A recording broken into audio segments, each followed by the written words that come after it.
Genèse 17. Lorsqu'Abraham fut âgé de 99 ans, l'Éternel apparut à Abraham, et lui dit, « Je suis le Dieu Tout-Puissant. Marche devant ma face, et sois intègre. J'établirai mon alliance entre moi et toi, et je te multiplierai à l'infini. » Abraham tomba sur sa face, et Dieu lui parla, en disant, « Voici mon alliance, que je fais avec toi. Tu deviendras père d'une multitude de nations. On ne t'appellera plus Abraham, mais ton nom sera Abraham, car je te rends père d'une multitude de nations. Je te rendrai fécond à l'infini, je ferai de toi des nations, et des rois sortiront de toi.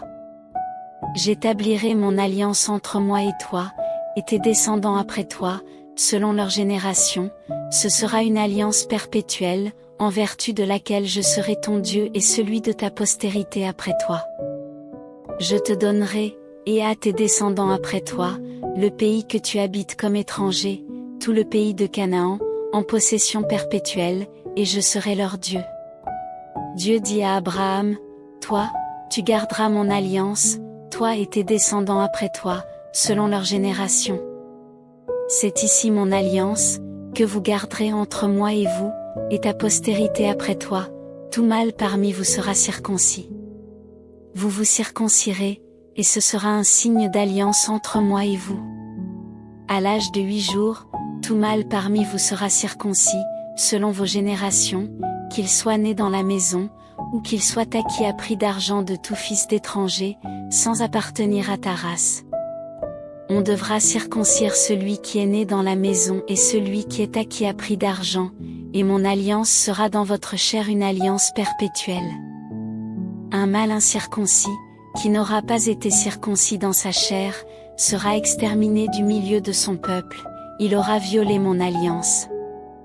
Dieu dit à Abraham, « Tu ne donneras plus à Saraï, ta femme, le nom de Saraï, mais son nom sera Sarah.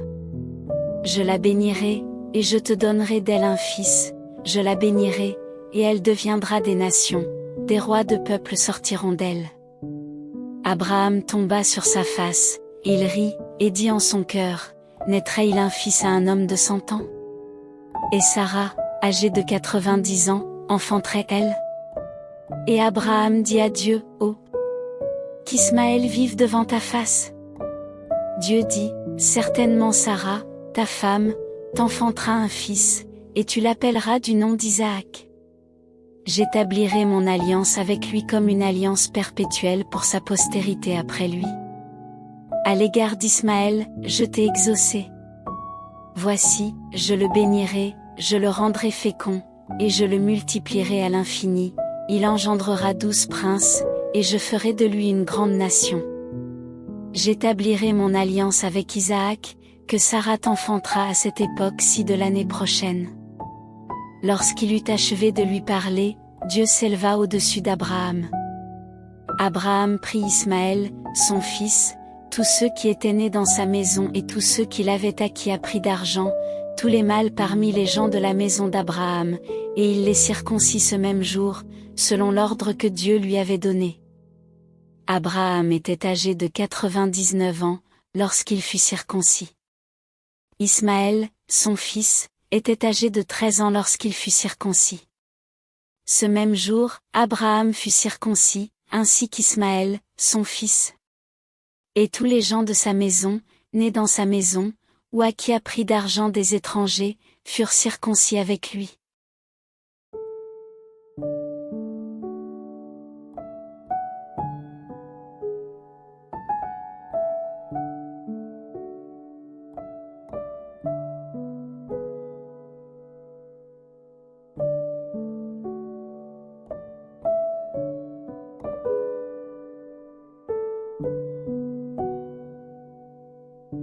Genèse 18. L'Éternel lui apparut parmi les chênes de Mamré, comme il était assis à l'entrée de sa tente, pendant la chaleur du jour. Il leva les yeux, et regarda, et voici, 3 hommes étaient debout près de lui. Quand il les vit, il courut au-devant d'eux, depuis l'entrée de sa tente, et se prosterna en terre. Et il dit, « Seigneur, si j'ai trouvé grâce à tes yeux, ne passe point, je te prie, loin de ton serviteur. Permettez qu'on apporte un peu d'eau, pour vous laver les pieds, et reposez-vous sous cet arbre. J'irai prendre un morceau de pain, pour fortifier votre cœur, après quoi, vous continuerez votre route, car c'est pour cela que vous passez près de votre serviteur. Ils répondirent, fais comme tu l'as dit. Abraham alla promptement dans sa tente vers Sarah, et il dit, vite, 3 mesures de fleurs de farine, pétris, et fais des gâteaux. Et Abraham courut à son troupeau, prit un veau tendre et bon, et le donna à un serviteur, qui se hâta de l'apprêter. Il prit encore de la crème et du lait, avec le veau qu'on avait apprêté, et il les mit devant eux. Il se tint lui-même à leur côté, sous l'arbre. Et ils mangèrent. Alors ils lui dirent, où est Sarah, ta femme? Il répondit, elle est là, dans la tente. L'un d'entre eux dit, je reviendrai vers toi à cette même époque, et voici, Sarah, ta femme, aura un fils. Sarah écoutait à l'entrée de la tente, qui était derrière lui. Abraham et Sarah étaient vieux, avancés en âge, et Sarah ne pouvait plus espérer avoir des enfants. Elle rit en elle-même, en disant, maintenant que je suis vieille, aurai-je encore des désirs? Mon Seigneur aussi est vieux. L'Éternel dit à Abraham, pourquoi donc Sarah a-t-elle ri, en disant, est-ce que vraiment j'aurai un enfant, moi qui suis vieille? Y a-t-il rien qui soit étonnant de la part de l'Éternel? Au temps fixé je reviendrai vers toi, à cette même époque, et Sarah aura un fils. Sarah mentit, en disant, je n'ai pas ri. Car elle eut peur. Mais il dit, au contraire, tu as ri. Ces hommes se levèrent pour partir, et ils regardèrent du côté de Sodome. Abraham alla avec eux, pour les accompagner. Alors l'Éternel dit, cacherai-je à Abraham ce que je vais faire? Abraham deviendra certainement une nation grande et puissante, et en lui seront bénies toutes les nations de la terre. Car je l'ai choisi, afin qu'il ordonne à ses fils et à sa maison après lui de garder la voie de l'Éternel, en pratiquant la droiture et la justice, et qu'ainsi l'Éternel accomplisse en faveur d'Abraham les promesses qu'il lui a faites. Et l'Éternel dit, le cri contre Sodome et Gomorrhe s'est accru, et leur péché est énorme. C'est pourquoi je vais descendre, et je verrai s'ils ont agi hâtièrement selon le bruit venu jusqu'à moi, et si cela n'est pas, je le saurai. Les hommes s'éloignèrent, et allèrent vers Sodome. Mais Abraham se tint encore en présence de l'Éternel. Abraham s'approcha, et dit, feras-tu aussi périr le juste avec le méchant? Peut-être y a-t-il 50 justes au milieu de la ville, les feras-tu périr aussi, et ne pardonneras-tu pas à la ville à cause des 50 justes qui sont au milieu d'elle? Faire mourir le juste avec le méchant, en sorte qu'il en soit du juste comme du méchant, loin de toi cette manière d'agir. Loin de toi. Celui qui juge toute la terre n'exercera-t-il pas la justice? Et l'Éternel dit, si je trouve dans Sodome 50 justes au milieu de la ville, je pardonnerai à toute la ville, à cause d'eux. Abraham reprit, et dit, voici, j'ai osé parler au Seigneur, moi qui ne suis que poudre et cendre. Peut-être des 50 justes en manquera-t-il 5, pour 5, détruiras-tu toute la ville? Et l'Éternel dit, je ne la détruirai point, si j'y trouve 45 justes. Abraham continua de lui parler, et dit, peut-être s'y trouvera-t-il 40 justes. Et l'Éternel dit, je ne ferai rien, à cause de ces 40. Abraham dit, que le Seigneur ne s'irrite point, et je parlerai.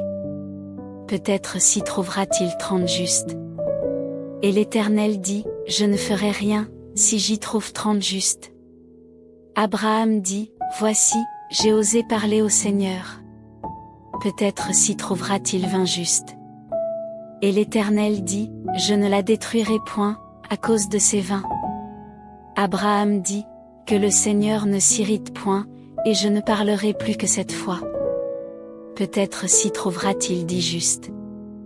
Et l'Éternel dit, je ne la détruirai point, à cause de ces 10 justes.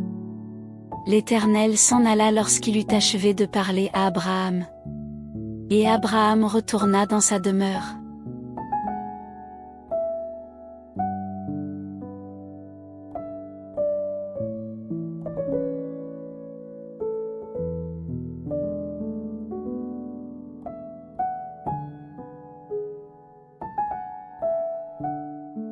Genèse 19.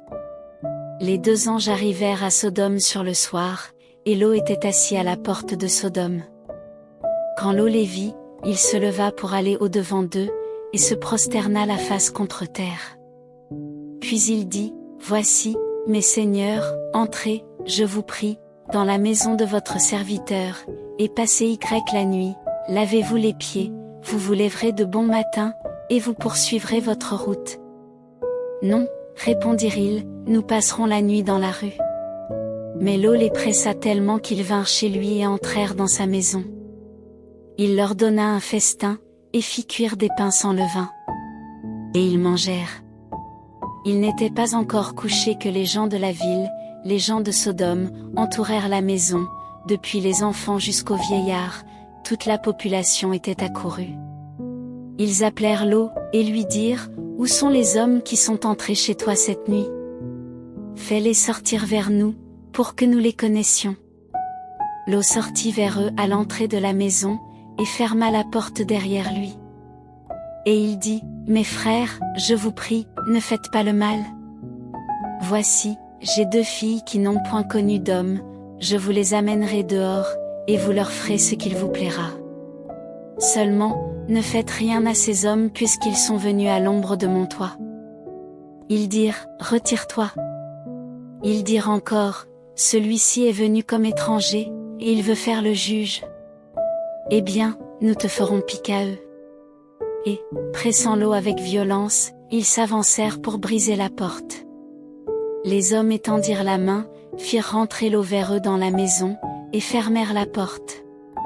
Et ils frappèrent d'aveuglement les gens qui étaient à l'entrée de la maison, depuis le plus petit jusqu'au plus grand, de sorte qu'ils se donnèrent une peine inutile pour trouver la porte. Les hommes dirent à Lot, Qui as-tu encore ici? Gendre, fils et filles, et tout ce qui t'appartient dans la ville, fais-les sortir de ce lieu. Car nous allons détruire ce lieu, parce que le cri contre ses habitants est grand devant l'Éternel. L'Éternel nous a envoyés pour le détruire. Lot sortit, et parla à ses gendres qui avaient pris ses filles, Levez-vous, dit-il, sortez de ce lieu, car l'Éternel va détruire la ville. Mais, aux yeux de ses gendres, il parut plaisanter. Dès l'aube du jour, les anges insistèrent auprès de Lot, en disant, Lève-toi, prends ta femme et tes 2 filles qui se trouvent ici, de peur que tu ne périsses dans la ruine de la ville. Et comme il tardait, les hommes le saisirent par la main, lui, sa femme et ses 2 filles, car l'Éternel voulait l'épargner, ils l'emmenèrent, et le laissèrent hors de la ville. Après les avoir fait sortir, l'un d'eux dit, Sauve-toi, pour ta vie, ne regarde pas derrière toi, et ne t'arrête pas dans toute la plaine, sauve-toi vers la montagne, de peur que tu ne périsses. Lot leur dit, Oh! Non, Seigneur! Voici, j'ai trouvé grâce à tes yeux, et tu as montré la grandeur de ta miséricorde à mon égard, en me conservant la vie, mais je ne puis me sauver à la montagne, avant que le désastre m'atteigne, et je périrai. Voici, cette ville est assez proche pour que je m'y réfugie, et elle est petite. Oh! Que je puisse m'y sauver, n'est-elle pas petite? Et que mon âme vive? Et il lui dit, Voici, je t'accorde encore cette grâce, et je ne détruirai pas la ville dont tu parles. Hâte-toi de t'y réfugier, car je ne puis rien faire jusqu'à ce que tu y sois arrivé. C'est pour cela que l'on a donné à cette ville le nom de Tsoar. Le soleil se levait sur la terre, lorsque Lot entra dans Tsoar. Alors l'Éternel fit pleuvoir du ciel sur Sodome et sur Gomorrhe du soufre et du feu, de par l'Éternel. Il détruisit ces villes, toute la plaine et tous les habitants des villes, et les plantes de la terre. La femme de Lot regarda en arrière, et elle devint une statue de sel. Abraham se leva de bon matin, pour aller au lieu où il s'était tenu en présence de l'Éternel. Il porta ses regards du côté de Sodome et de Gomorrhe, et sur tout le territoire de la plaine, et voici, il vit s'élever de la terre une fumée, comme la fumée d'une fournaise. Lorsque Dieu détruisit les villes de la plaine, il se souvint d'Abraham, et il fit échapper l'eau du milieu du désastre, par lequel il bouleversa les villes où l'eau avait établi sa demeure. L'eau quitta Tsoar pour la hauteur, et se fixa sur la montagne, avec ses 2 filles, car il craignait de rester à Tsoar. Il habita dans une caverne, lui et ses 2 filles. L'aînée dit à la plus jeune, « Notre père est vieux, et il n'y a point d'homme dans la contrée, pour venir vers nous, selon l'usage de tous les pays. Viens, faisons boire du vin à notre père, et couchons avec lui, afin que nous conservions la race de notre père. » Elles firent donc boire du vin à leur père cette nuit-là, et l'aînée alla coucher avec son père. Il ne s'aperçut ni quand elle se coucha, ni quand elle se leva. Le lendemain, l'aînée dit à la plus jeune, « Voici, j'ai couché la nuit dernière avec mon père, faisons-lui boire du vin encore cette nuit, et va coucher avec lui, afin que nous conservions la race de notre père. » Elles firent boire du vin à leur père encore cette nuit-là, et la cadette alla coucher avec lui. Il ne s'aperçut ni quand elle se coucha, ni quand elle se leva. Les 2 filles de l'eau devinrent enceintes de leur père. L'aînée enfanta un fils, qu'elle appela du nom de Moab, c'est le père des Moabites, jusqu'à ce jour. La plus jeune enfanta aussi un fils, qu'elle appela du nom de Ben-Ami, c'est le père des Ammonites, jusqu'à ce jour.